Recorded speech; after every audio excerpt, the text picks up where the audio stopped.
Be'ezrat Hashem, je voudrais dans ce cours, avec vous, prendre un texte qui se trouve dans la Gemara et qui nous parle de quelque chose qui paraît très surprenant, d'un festin que Akadosh Baruch Hu va faire après la venue du Mashiach. Oui. Bien sûr que c'est surprenant, c'est un texte qui a tellement de questions dessus, et il faut le dire que sans que l'éclairage du Ben Ishraï, de Rabbeinu Yosef Chaim, dans son livre Ben Yahu Ben Yohadar sur le chasse, qui on dirait qu'il a reçu une lumière d'en haut pour nous éclairer, ce texte n'aura aucun sens à nos yeux. Et ça va être l'occasion d'expliquer, de vous rappeler, avec tous les textes nécessaires, comment se passent les étapes de la Géoula du Mashiach. Oui, on va le voir, il y a plusieurs Gemarotes qui parlent de cela. Donc, citer ce que la Gemara dit, c'est une obligation, puisque nous devons tous apprendre la Gemara. C'est un enseignement éternel, surtout, et comprendre quels sont les messages qui nous sont transmis.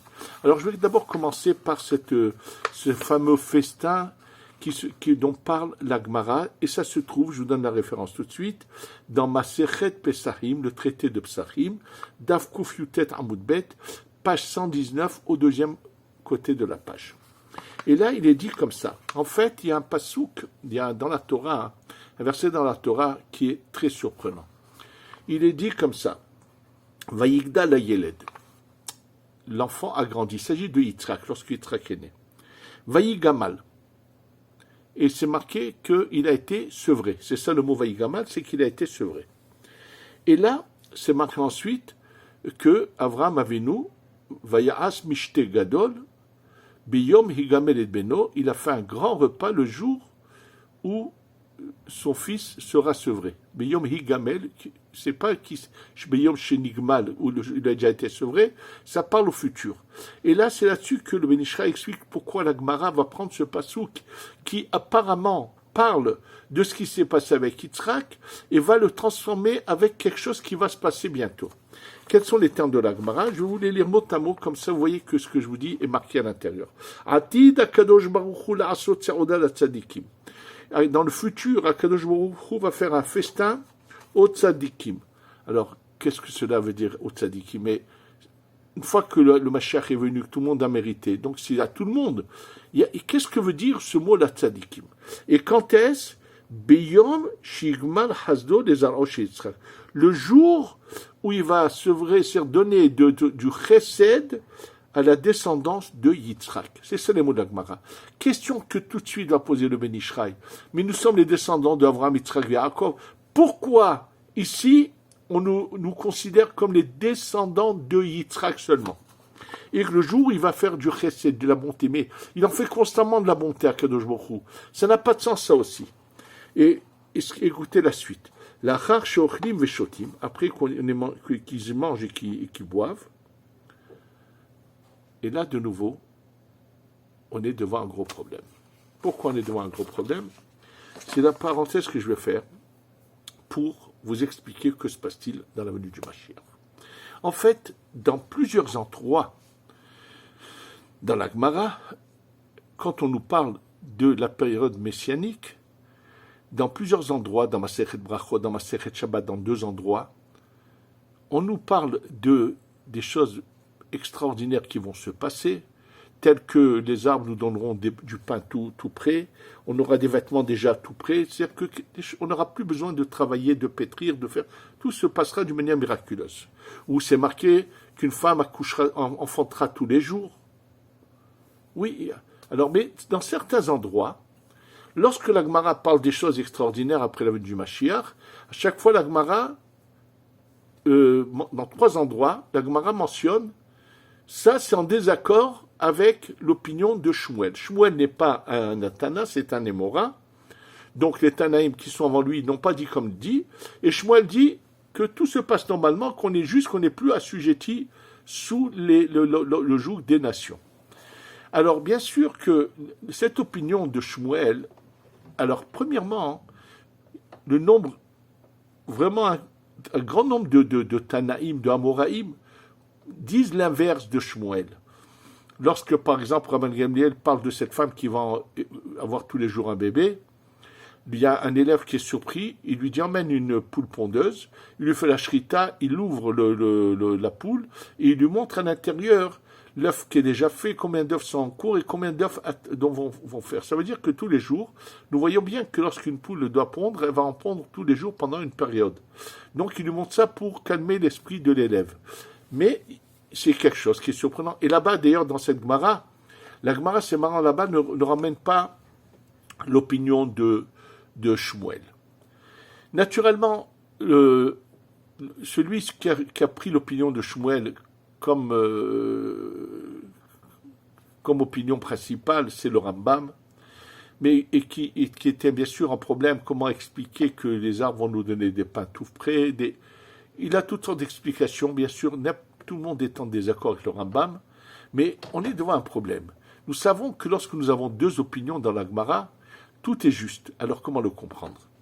Je vais vous donner directement la révélation du Ben Ishraï. Le Ben Ishraï, en se basant bien sûr sur tout l'enseignement du Zohar, qui avait une connaissance vraiment de toute la Torah et avec la révélation de la Kabbalah et du Zohar, explique les choses très simplement, très bien, très clair.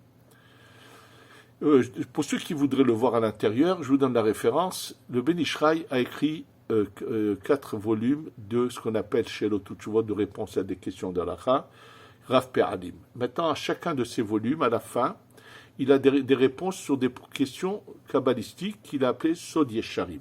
Alors, reprenez le premier volume du Sod Yesharim.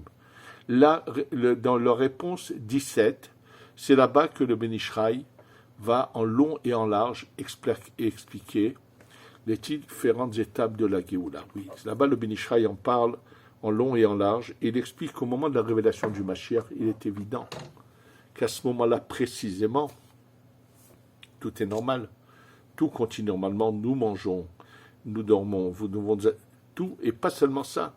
Comme il le dit là-bas, c'est marqué que le Beth Amikdash est là, présent, et on va devoir emmener encore des sacrifices. Or, les sacrifices, c'est pour expier nos fautes. Comment se fait-il? Il dit oui, personne ne fautera d'une manière intentionnée, puisque le Mashiach est là, tout le monde sait que c'est la réalité, mais des fautes par oubli, par erreur ou par toutes sortes de fautes comme ça existeront encore. C'est pour ça qu'on emmènera les sacrifices au Beth Amikdash. Mais il dit attention, cette période va durer un certain temps, jusqu'à la résurrection des morts, et là, il dit maintenant, donc Shmuel parle en fait de cette période, l'avenue du Mashiach, où bien sûr le monde entier va assister à ce qu'il y ait quelqu'un parmi nous qui va finalement se révéler. C'est évident qu'il va y avoir des peuples qui vont vouloir le combattre, mais c'est lui qui va les écraser tout de suite. Ça veut dire que, et comme je vous le rappelle aussi, c'est un personnage qui vit parmi nous, et qui va être le tremplin pour la révélation du Mashiach, absolument, dans chaque génération.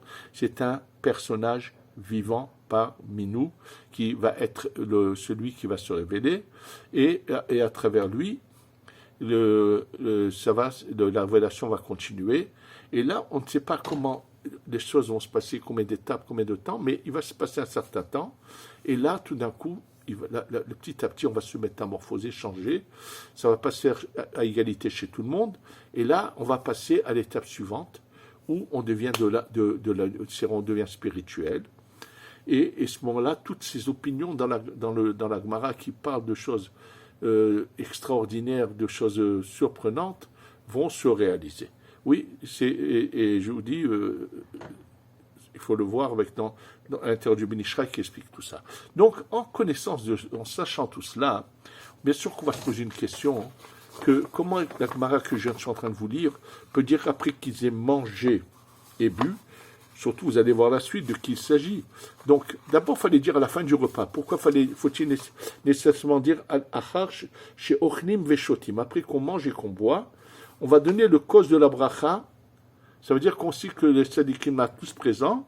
Alors imaginez-vous comment on peut mettre un repas où tout le monde est présent. Si on est en matière, c'est impossible. Donc ça veut dire qu'il s'agit déjà de cette époque où on est en lumière, comme on va le voir tout de suite. Et là, à qui on va donner le verre du zimoun, de la bracha pour faire le Birkat Hamazon? On le donne à Avraham Avinu. Donc Avraham Avinu, il n'a pas mangé, il n'est pas redevenu de la matière pour manger et boire. Donc on va voir qu'il y a ici quelque chose de caché qui est derrière tout cela. Et quand on donne le verre à Avraham Avinu pour qu'il fasse la bracha, Avraham Avinu refuse. Il leur dit non, je ne peux pas faire de bracha parce que est sorti de moi Yishmaël. Et là, on va passer à Yitzhak.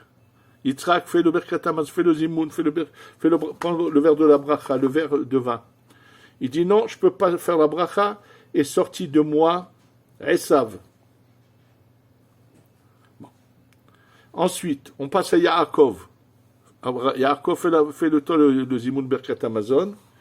Il dit, je ne peux pas faire la bracha, ce n'est pas moi qui puisse faire cette bracha, étant donné que je me suis marié avec deux sœurs, que la Torah allait plus tard interdire d'avoir deux sœurs en même temps du vivant, être marié avec deux sœurs, donc je ne peux pas le faire.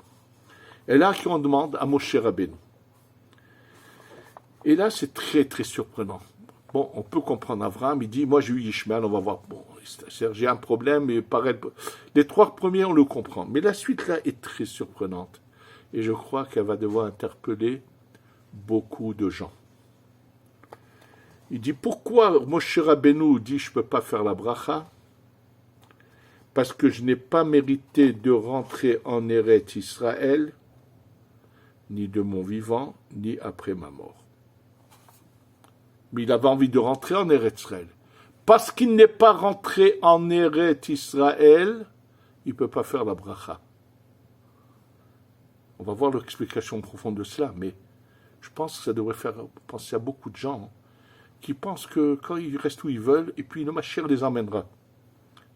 Qui réfléchissent à ce que je viens de lire. Et là, ce qui est surprenant, on va parler de Yehoshua bin Nun, celui qui a fait hériter la terre d'Eretz Israël, et qu'on lui dit, fais la bracha, il dit, je peux pas, moi j'ai pas eu de garçon, j'ai eu qu'une fille. Mais en quoi il est responsable? Les autres, en quoi Yehoshua est responsable de ne pas avoir eu de garçon, pour ça lui il fait pas la bracha? Finalement, à qui on le demande de faire la bracha? À David Amelech. Et là, David Amelech dit, il leur dit, Ani evarer, moi je veux faire la bracha. Veli, et c'est à moi, c'est beau que je fasse la bracha. C'est ce double langage. Je vais faire la bracha, et c'est à moi que ça revient de faire la bracha. Mais, dis je vais faire la bracha, et c'est tout. Qu'est-ce que c'est ce langage? Et comme il est dit, quelle est la suite? Kos yeshuot et ça. Le verre de la délivrance, je vais le lever, des délivrances, je vais lever, ou Shem Adonai Ekra, au nom de Dieu, je vais appeler. Alors, bien sûr, Gemara, très surprenante. De quoi il s'agit? Alors, écoutez bien. Ce que le Ben Ishraï nous dit, il explique que, en fait, c'est comme une sorte de révélation qu'il a eue. Il faut savoir une chose, que pour comprendre ce que le Ben Ishraï va nous dire, c'est marqué que la délivrance qui va venir, elle ne sera pas avec de l'argent. Alors le Risa nous explique que la délivrance qui va venir ne se fera pas par le chesed, l'argent c'est le chesed, mais ça sera par la gvura. Et d'ailleurs, de cours précédents, je vous ai déjà ramené que celui qui nous défend, c'est Yitzhak, parce qu'en fait, c'est Yitzhak qui représente la gvura, c'est cette force-là qui va être utilisée pour anéantir tous nos ennemis, comme c'est en train de commencer actuellement, et ça va continuer, ça va arriver jusqu'au bout. Et c'est cette force-là qui va nous protéger à nous. Je vous pose une question.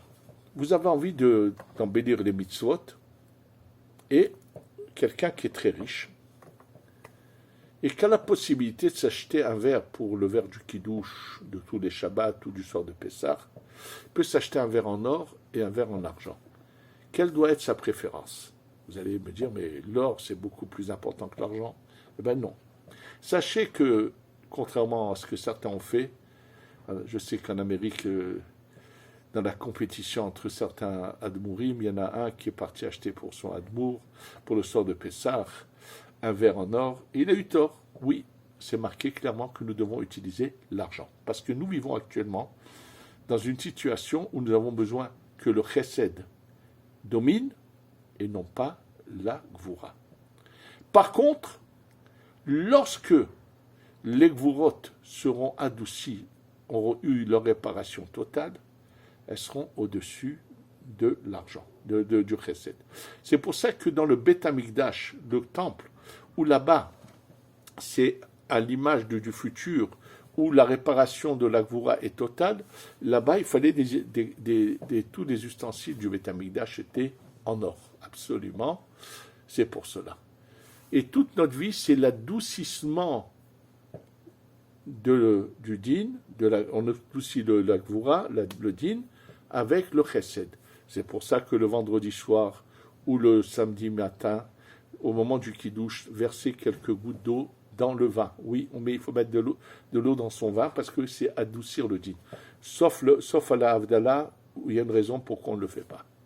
Mais il faut le faire à chaque fois que dans le kiddush, ou même si on fait zimoun, c'est à chaque fois, à part le moment de la Havdalah, tous les autres endroits où on prend un verre avec du vin, c'est possible de rajouter quelques gouttes d'eau, c'est très bien. Toute notre vie, on fait dominer le chesed sur le din, parce qu'on a peur du din. C'est pour ça que la main droite attache la main gauche avec les tefilines, la lanière de droite est plus longue que la gauche, la manière de se vêtir doit être la veste de la droite sur la gauche et non pas comme dans le monde ça se passe.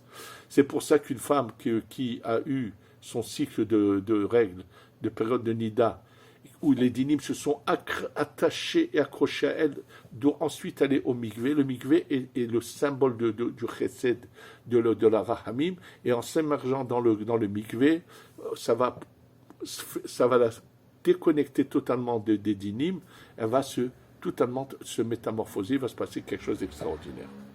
Donc on est dans cette période actuelle, c'est comme ça.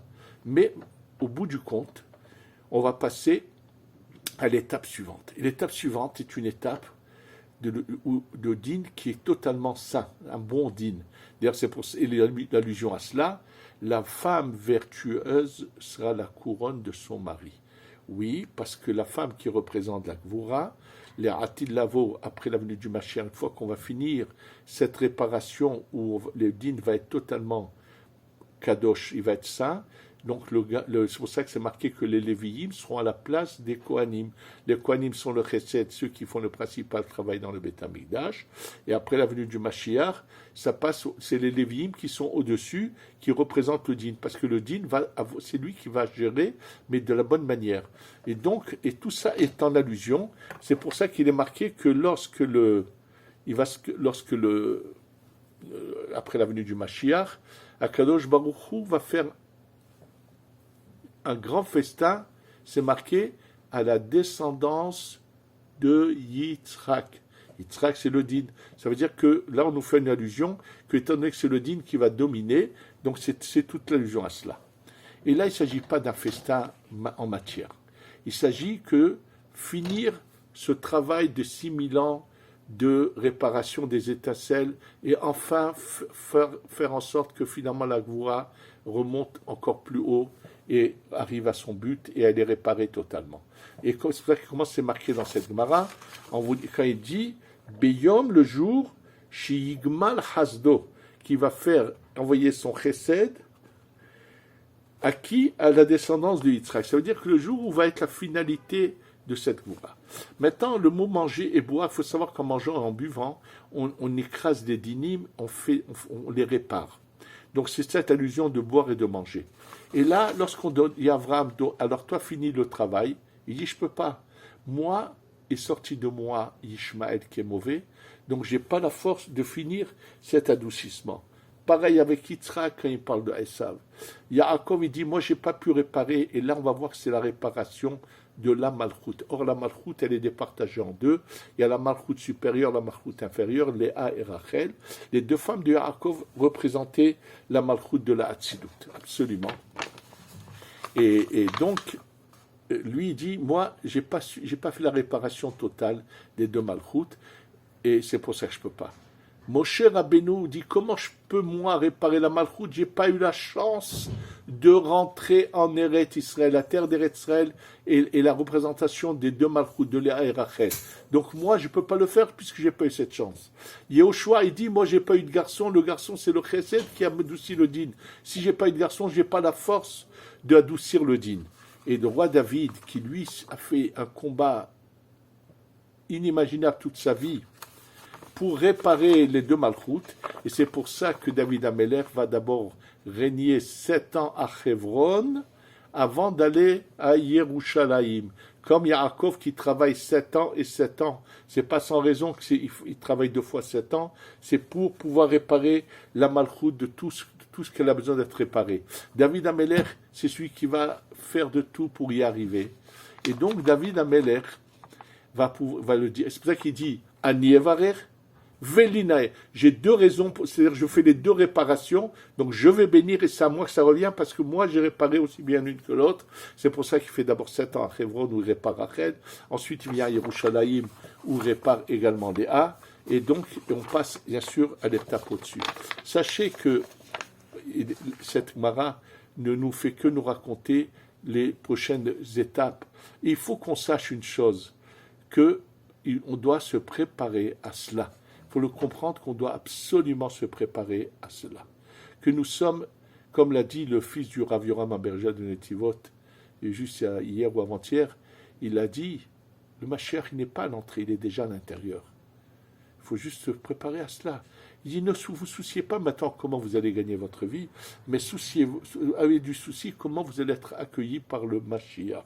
Absolument, il faut que vous sachiez qu'on est vraiment arrivé à l'extrême et qu'on est... Maintenant, il n'y a que des miracles qui vont se passer et on va tous les vivre. Alors, n'attendez pas, tous ceux qui peuvent, dépêchez-vous de venir. On est près de la Géoula et bien sûr, on va vivre ça par étapes, mais qu'on le voie bientôt. Le Beth Amikdash descend avec le Mashiach chez Yavo, Bimera, Be'amenu, Amen, Ve Amen.